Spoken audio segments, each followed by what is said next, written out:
Good morning student, मैं Rajendra Saini SS academy Khairthal की live class में आपका स्वागत है। तो स्टूडेंट, आज हिंदी में आपको विशेषण के बारे में चर्चा करेंगे, विशेषण के बारे में बताएंगे। विशेषण का प्रयोग कहाँ होता है, किसे कहते हैं और क्यों किया जाता है, क्यों जरूरी है, इन सब सारी बातों की चर्चा करेंगे। तो स्टूडेंट देखते हैं विशेषण शब्द किसे कहते हैं। देखिए, हमने संज्ञा पढ़ी है, सर्वनाम पढ़े हैं और उसी आधार पर इसकी परिभाषा होगी। जो शब्द संज्ञा या सर्वनाम की विशेषता को बतलाते हैं, जो शब्द संज्ञा या सर्वनाम की विशेषता को बतलाते हैं उन्हें हम विशेषण शब्द कहते हैं। जैसे काला, गोरा, सुंदर, दयालु, हल्का, भारी इत्यादि शब्द आते हैं। जैसे मैंने एग्जाम्पल दिया, रमेश पढ़ने में तेज है, तो रमेश की विशेषता, पढ़ने की विशेषता क्या है? तेज। ताजमहल बहुत सुंदर है, ताजमहल कैसा है? ताजमहल संज्ञा है, उसकी विशेषता बतला रहा है। ताजमहल क्या है? सुंदर है। हल्का रंग जमता है, चाहे कपड़े पे लगा लीजिए, हल्का रंग जमता है। कैसा रंग? हल्का। या गट्ठर में बहुत भारी वजन है, गट्ठर की विशेषता बतला रहा है। यानी कि वे शब्द जो संज्ञा या सर्वनाम की विशेषता बतलाने का कार्य करते हैं उन्हें हम क्या कहते हैं? विशेषण शब्द कहलाते हैं। अब विशेषण में दो तीन बातें हमें याद करनी होती हैं और ये अंग ही मान लीजिए विशेषण के अंग हैं। देखिए, विशेष्य, विशेषण तो हमें मालूम पड़ गया, जो शब्द संज्ञा या सर्वनाम की विशेषता बतलाता है उन्हें हम विशेषण कहते हैं। अब विशेष्य किसे कहते हैं? विशेष्य जिस शब्द से संज्ञा या सर्वनाम की विशेषता बतलाई जाए, जिस शब्द से, यानी कि हम संज्ञा या सर्वनाम की विशेषता बतला रहे हैं लेकिन जिस शब्द से बतला रहे हैं हम उसे क्या कहते हैं? विशेष्य। जैसे गीता सुंदर लड़की है, गीता संज्ञा हो गई और लड़की संज्ञा हो गई। अब गीता की विशेषता क्या है? गीता लड़की तो है लेकिन कैसी है? सुंदर। यानी कि गीता कैसी लड़की है? सुंदर। गीता की विशेषता है और ये सुंदर क्या हो गया? विशेष्य। जो शब्द संज्ञा या सर्वनाम की विशेषता बतलाते हैं उन्हें हम क्या कहते हैं?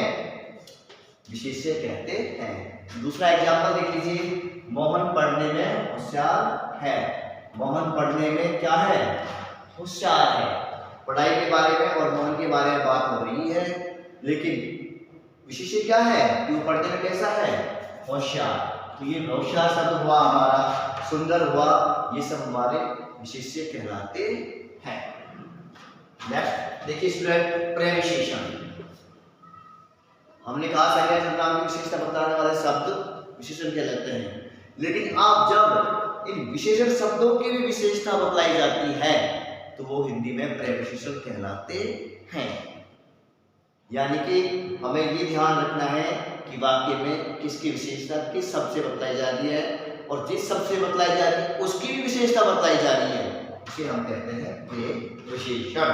तो देखिए, जब विशेषण शब्द की भी विशेषता बतलाई जाए तो प्रविशेषण कहलाता है। क्या कहलाता है? प्रविशेषण।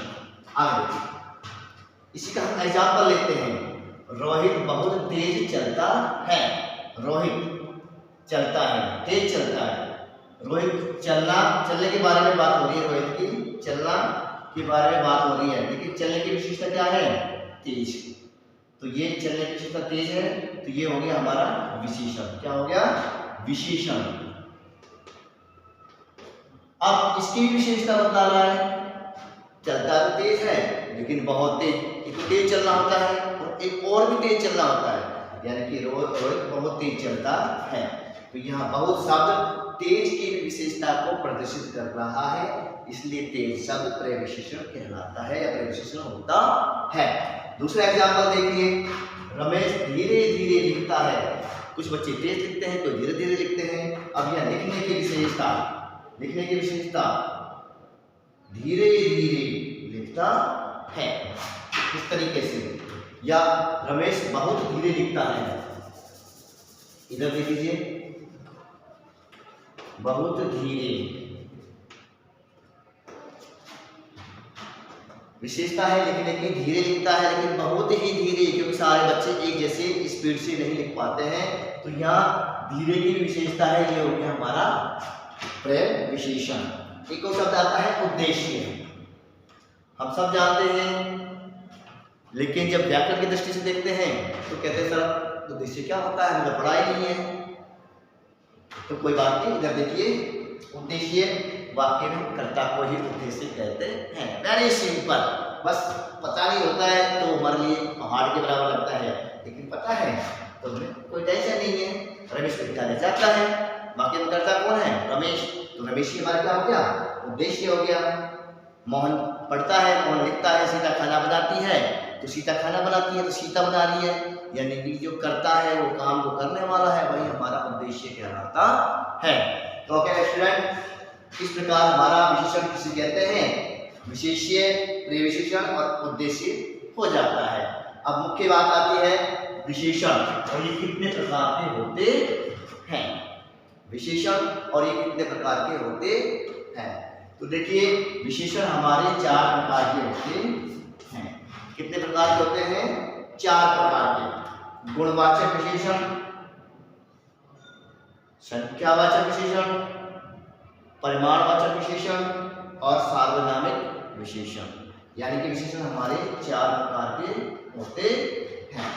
अब देखते हैं गुणवाचक विशेषण, जो व्यक्ति के गुण, दोष, दशा, रूप, आकार को बतलाता है, उन्हें हम क्या कहते हैं, गुणवाचक विशेषण। जैसे गुणवाचक विशेषण में देखिए, रमेश बहुत ईमानदार है, ईमानदारी इसका गुण है। रमेश या मोहन का रंग काला है या सांवला है, भगवान कृष्ण का रंग काला है, भगवान कृष्ण की विशेषता क्या है, ये गुण क्या है, काला रंग है, ईमानदार है। इस प्रकार के इसमें उदाहरण आ जाते हैं। तो दूसरा देखते हैं संख्यावाचक विशेषण। देखिए स्टूडेंट, इस बात को हमें नोट करना बहुत ही जरूरी है, संख्यावाचक विशेषण। देखिए संख्याएं हमारी 2 प्रकार की होती हैं। संख्याएं कितने प्रकार की होती हैं, 2 प्रकार की। इसी को देख लेते हैं। गुणवाचक में इतना कुछ खास नहीं, संख्यावाचक,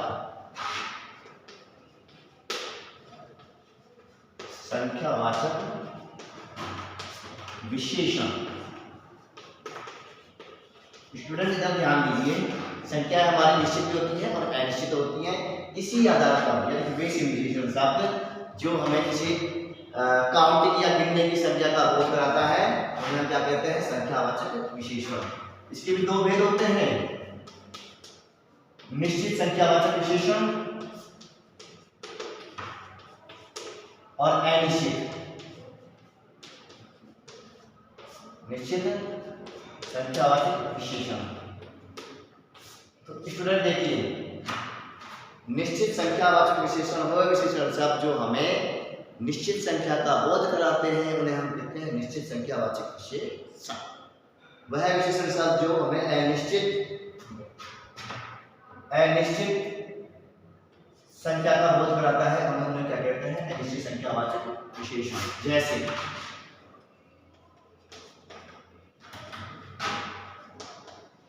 राम ने 1 दर्जन केले खरीदे।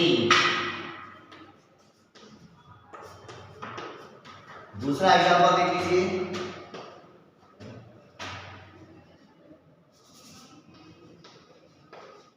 रमेश कुछ सेब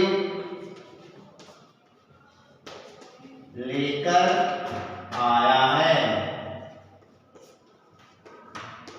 अब देखिए 2 प्रकार के मैंने वाक्य दिए हैं। अब पहले वाक्य में देखिए, रमेश ने 1 दर्जन केले खरीदे। काउंटेबल संख्या है या संख्या गिनती की बात आ रही है। केले नापने भी आते हैं, लेकिन अब यह दर्जन की बात आती है तो ये संख्यावाचक में आ जाएगा। और 1 दर्जन में कितने केले होते हैं, 12 केले होते हैं, इसलिए इसलिए संख्यावाचक विशेषण में आ जाता है। शर्त के लिए नहीं बोल जाएगा। जैसे 100 रुपये, 1000 रुपये या इस प्रकार की संख्या जो काउंटेबल होती है। अब है रमेश कुछ सेव लेकर आया है, कुछ सेव, या इसको दूसरा उदाहरण और भी हम लिख सकते हैं कुछ, जैसे रमेश कुछ पेन लेकर आया है। जैसे किसी पेन, कुछ पेन 1 2 3 4 नहीं दे रखा है, कुछ है उसमें 2 भी हो सकते हैं, 4 भी हो सकते हैं, 6 भी हो सकते हैं। पेनों की संख्या निश्चित नहीं होती है, इस प्रकार ये होता है अनिश्चित संख्यावाचक विशेषण। नेक्स्ट आता है परिमाणवाचक विशेषण। तो स्टूडेंट देखते हैं हम परिमाणवाचक विशेषण किसे कहते हैं। देखिए भाई, ये हो गया है परिमाणवाचक विशेषण।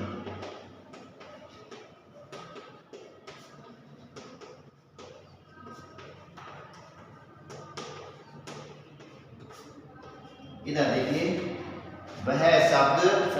वह संज्ञा शब्द जो नाप तोल की वस्तु का ज्ञान कराता है उसे हम परिमाणवाचक विशेषण कहते हैं। यानी कि नाप तोल की वस्तु का ज्ञान,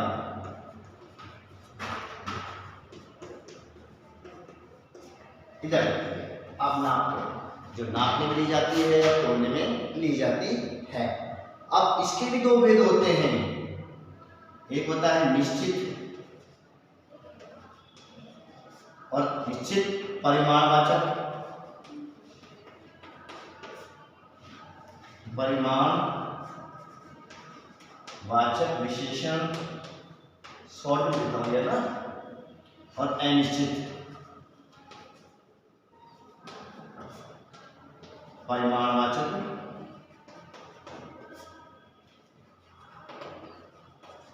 विशेषण। तो स्टूडेंट यहां गौर करने वाली बात है,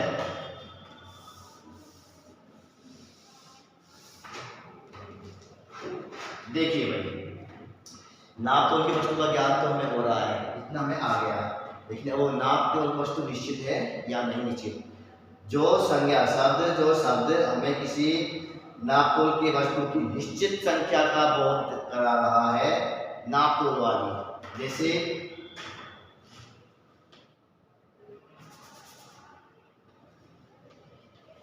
दस किलो चावल, 10 किलो चावल नाप तोल नहीं आते हैं, काउंटिंग में नहीं आते हैं। यहाँ केला आया था, केला नाप तोल में आते हैं और काउंटिंग में भी आते हैं, इसलिए वहां आया है। या किलो में आता फिर वो यहाँ आता। तो 10 किलो चावल, चावल क्या है 10 केजी है। अब शर्ट के लिए 2.5 मीटर कपड़ा चाहिए, कितने चाहिए 2.5 मीटर, नापते हैं उसको, 2.5 मीटर कपड़ा चाहिए निश्चित। इधर देख लीजिए, ऐसे परिमाणवाचक विशेषण वह शब्द जो हमें नाप तोल की संख्या का निश्चित बोध नहीं कराते हैं, नहीं। जैसे सड़क पर कुछ पानी भरा हुआ है, कुछ पानी यानी कि पानी लीटर में आता है, नापते तोलते हैं। अब यह कुछ है, मुझे तोला नहीं है। खीर के लिए कुछ दूध चाहिए, दूध नापतोल में आता है, कुछ दूध चाहिए, बाजार से कुछ चीनी ले आना, इस प्रकार के एग्जाम्पल यहाँ आ जाते हैं। अब आता है चौथा सार्वनामिक विशेषण।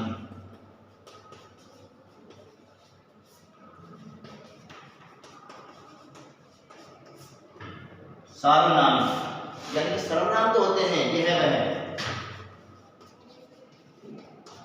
लेकिन वो विशेषण की तरह प्रयुक्त होते हैं। वह सर्वनाम शब्द जो संज्ञा या सर्वनाम से पहले लगकर संज्ञा या सर्वनाम की विशेषता बतलाते हैं।